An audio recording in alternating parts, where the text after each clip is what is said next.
বলবে যে hello guys, আমরা এখন পৌঁছে গেছি।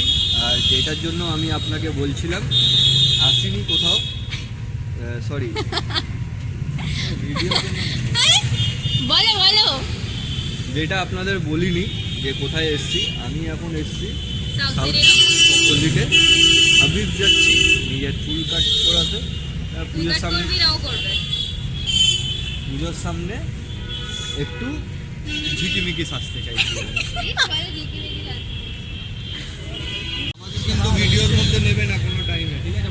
ফলোয়ার্স বেড়ে যাবে তখন। বাবা দাদা আগে থেকেই ভয় পেয়ে যাচ্ছে যদি ফলোয়ার্স বেড়ে যায়, এত গ্ল্যাম দাদার। তো এই মুহূর্তে আমি চলে এসেছি, তোমাদেরকে বলেইছিলাম যে আমি বেরোচ্ছি। দেখো ওরা চলে যাচ্ছে আমাকে ছেড়ে জাস্ট চলে যাচ্ছে। তো আমি যাচ্ছি আজকে চুল কাটতে। আমি চলে এসেছি সাউথ সিটির অপোজিটে। আমি এখন যাচ্ছি হাবিবসে। তো চলো দেখা যাক আমি কি হেয়ার কাট করছি। সত্যি কথা বলতে আমি নিজেও কনফিউজ যে আমি অ্যাকচুয়ালি কি হেয়ার কাট করবো। তো দেখা যাক। সাউথ সিটিটা বেশ জমজমাট, ভীষণ ভালো লাগছে। চলে এলাম হাবিবসের সামনে, এবার যাওয়া যাক।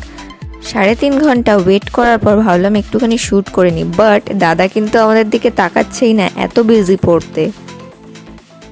75 years later. কাটতে এসেছিলাম কিন্তু ব্যাড লাক, আজকে হেয়ার কাটটা হলো না, কারণ এত ভিড়, তার মধ্যে পুজোর সামনে আর একটা সপ্তাহ বাকি পুজোর। তাই এখন পার্লারে মারাত্মক ভিড়, এখন আমার টাইমও হাতে আর নেই, তাই আজকে আর চুল কাটাটা হচ্ছে না, আবার কালকে আসবো। তো তোমরা সাথে থেকো, কালকে তোমাদের সঙ্গে আবার দেখা হচ্ছে পরের ভিডিওতে। লাইক, শেয়ার, কমেন্ট আর সাবস্ক্রাইব করতে ভুলো না। আর আমাকে কমেন্ট করে জানিও তোমাদের আজকের ভিডিওটা কেমন লাগলো। নেক্সট ভিডিওতে আবার